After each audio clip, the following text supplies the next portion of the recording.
Welcome to The Burning of the Midnight Lamp, where we are dissecting music history, album by album, and track by track. We have arrived at the last track on Sparks' 12th album, In Outer Space from 1983, and the track is called Dance, Godammit. Fun title. Very great title. But it's not that many years since they said dancing was dangerous. Yeah. They're not consistent in their message to the audience. Oh, not at all. No. And they will, also, of course, also release the whole album called Music That You Can Dance To 3 years from now. But let's listen to Dance Godammit now, and we'll discuss it afterwards. Yes, looking forward.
Yes. Do you want to dance? Sorry. Dance Godammit. Sorry. Yeah, those. It was a different ending than I expected because they have on many albums, turned up the speed a bit for the peaking on the ending, and it is a bit underwhelming, isn't it? Yeah, this is like a long zombie groove. I've been thinking since you mentioned zombie groove that this would have been perfect in the Roundhouse and Twin Peaks. performed live. Yes. Before a completely still audience. Twin Peaks: The Return. Yeah, that would be great. And we discussed earlier her Iggy Pop, who just recently praised Sparks, and what would he cover? And you suggested this, and when I heard it, I could not hear Iggy Pop there, because even when he says "dance, Godammit," it sounds like Iggy Pop. It does. It actually does. Because this is a very Iggy Pop in his speaking mode type song. Yeah, he would have made this, and no, I enjoyed this. It was just not what I expected, because when I said "dance, Godammit," I was expecting a dance song. Russell actually has a quote about that, and he said, "We sometimes take great pleasure in writing songs about dancing, which are totally unsuitable for dancing." Yes. Yeah, I think you could say that. Yeah. It was very deliberately done. Yeah. No, I liked it. Yeah, I enjoyed it. I enjoyed this as well. As I said, it's a bit underwhelming. I kind of expect the because the way many of the Sparks albums have been, or quite often ending on a high note, so to speak. This doesn't. It's all just. It feels maybe like a song that would have suited very well in the middle of the album somewhere. Although I wouldn't know what song I would have put to the end of this album either. They could switch to the two last. Would be more running out to space with the long synth intro. But no, this is like one after one of the band leaving, and the last one touches the light switch, and then yeah. Okay, goodbye. That type of song. So it's not a song that does anything different from the rest of the songs we heard, other than what you pointed out with maybe because Russell is going kind of deeper in his range. But if I want to hear Russell in that, because I would prefer Iggy Pop doing it, to be honest. I think it would work better for him, you know? Yeah, maybe. The range that Russell have, and you could say that on a lot of the songs on this album, that he's kind of lower in range. Yeah, and that is a very deliberate thing he did. He wanted to not only sing in falsetto and high-pitched. Yeah, but sometimes you miss it. Yeah, maybe. I can't say I noticed. I mean, obviously I noticed that he sings in a low register, but not that it bothers me in any way. Or that it's different, yeah. I think he does it fine. And again, lyrics that are very short lines. It's 3 words, 3-4 words per line. Break, new line, break. Which is also not very common for Sparks. It's good that they do some variation though, experimenting a bit more. Yeah, that is. For me, it's like a song that I wouldn't skip it, but I don't know. It would have been nice to have "Praying for a Party" in the end of this album, so you could just switch it off after song number 9. Right? Yeah. Yeah. Maybe. A remixed version of this track actually appeared as the B-side of the 12-inch single "All You Ever Think About Is Sex." I'm not sure if it's a dance title, and they thought, okay, we need to have a remix of this for the dance, the dance floor. It's an actual type of club version. Apparently, I haven't heard it. I haven't found it, so I haven't heard it. They played it a little bit in 1983, but since been forgotten, kind of. And it was covered on Bandcamp in this PRF monthly tribute series in December 2020 by a band called either SMOD or SMOD. Well, it's a cool version, actually. It is, okay. No, making a dance mix would sort of destroy the point of the song. In a way, it would, I guess. It's the irony here that you have. Well, it's not like the music isn't danceable, but it's maybe not what you would associate with a dance song if you expected to dance to it. You just shake a little bit. You can't do the 80s dancing to this track. Not really. No. Maybe you can do Ron's type of dancing. Slow. Even that would be really awkward. Yeah, maybe. It would look very strange at you on the dance floor. They would. Yeah. But yeah, we have then reached the end of another album. Any thoughts, Chris? You have heard it for the first time. It was, as always with Sparks, a very interesting and enjoyable listen. And as a first-time listen, I would not feel it appropriate to judge it too much. But I would say that the two last albums were more immediate. And in this album, there's the production is more 80s, but there's something in the mix. The mix is very loud. Well, maybe not balanced. Not balanced. Yeah, this is not that much dynamic. Everything is on top.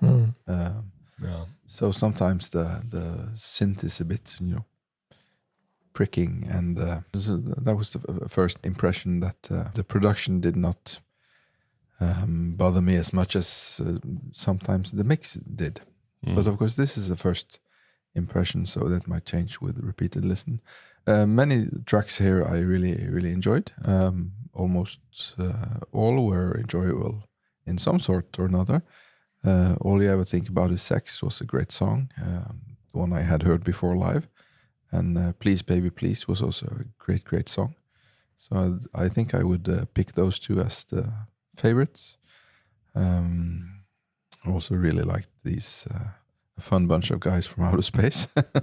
And I would like to hear Popularity again. Had at the moment I can't remember really how it went. So I would like to hear it again. Yeah. So I'll probably do what I usually do, play the whole album from start to finish in sequence without stops. Should. Tomorrow. That you should do. This was for me an album that after Wump That Sucker and Angst in My Pants, which are timeless masterpieces, both of them for me. This felt like taking a huge dive the first couple of times I listened to it. But now I regard it much higher. But I struggle a bit to explain why, because I think there is much more interesting elements on the two previous albums, and there's much more of a band effort as well. While in here, you do feel like it's like the guys producing, and it is, as you mentioned, maybe not everything is very well balanced as well. So it feels a little bit more tiresome to listen to it than the two previous albums. But I've come to like it, and I've come to like all of the songs except for the one that none of us like, which is Praying for a Party, which is the last thing I want to be praying for when I listen to that song. And I think I have the same favorites as Chris here. Please Baby Please, and All You Ever Think About Is Sex. Yeah, I think I have pretty much the same story with the album as well. It feels like a dip, and it still feels like a dip now, but I enjoy the album. That trilogy of albums are really great, and I mentioned it maybe before when we talked about some of the other albums, that it kind of have the same arc for me as the So the British trilogy, if you like, the glam rock, Kimono My House, Propaganda, really, really great albums for me. And then Indiscreet being not quite up there with the rest of them, or the two first ones, but still an enjoyable album. And this kind of feels a little bit the same. It's a little bit different. It's not quite as good, but still enjoyable, and a lot of great tracks. Yeah, I agree totally on that. I have the same feeling. But of course, here we will also have a fourth album, Pulling Rabbits Out of a Hat.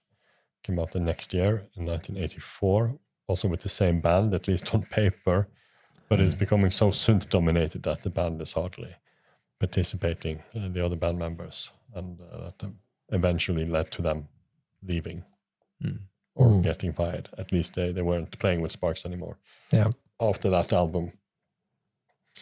And that also they ended up producing themselves. They were meant to have like a star producer, a guy called Ian Little. He was very popular and had done a lot of hits around that time. But we will come back to that when we discuss the next album, why it didn't work or why it didn't end up on it. I think he might still be credited as the producer, actually. Okay. But they produced it themselves. And that's even more into synth territory and 80s production than we have here. Yeah. And in my opinion, also maybe continue the decline. Yeah, I'm not going to argue that the next album is a masterpiece. So, yeah. But a very enjoyable listen. It was. This one. And I think for songs, picking songs here, I think probably all you ever think about is sex. And I'm very weak for it. I wish I looked a little better. But it has a lot of solid tracks that are maybe not 5 stars, but definitely high up there. And then you have, as we all agreed again, Praying for a Party, that is maybe the misstep on this one. And it doesn't fit either. I mean, it's a rock song. All the other songs are much more synth-based. I don't know if they just thought, okay, we need a proper rock song here as well. No, it's because it's strange that Rockin' Girls, like the one that's like rock and roll from the 50s, actually feels like it fits thematically on the album. Praying for a Party? No. No, and maybe that's the problem with the song as well. It's very jarring in the context of the rest of the album. Plus that it's, to be honest, not a great track to begin with. I would say catchy as it is, but it's not the Sparks song for me. And I think also, along with Fun Bunch of Guys from Outer Space, the least played track on this album on Spotify. Yeah. I don't have anything else to add. No. We'll soon be pulling rabbits out of hats. I hope so, yeah. Maybe we'll do a bonus one as well, we'll see. But anyway, let us know what you think about the track Dance Godammit and about the album as a whole. Leave us a comment in the comment below. As Chris said, we'll be back. We'll definitely do more Sparks. So keep a lookout for that in the next coming days. Thank you to everyone who was following us on this album as well. And until we're back, you must have a great day and goodbye. Goodbye. Thank you. Keep leaving those comments. We always like them. See you soon. Please do.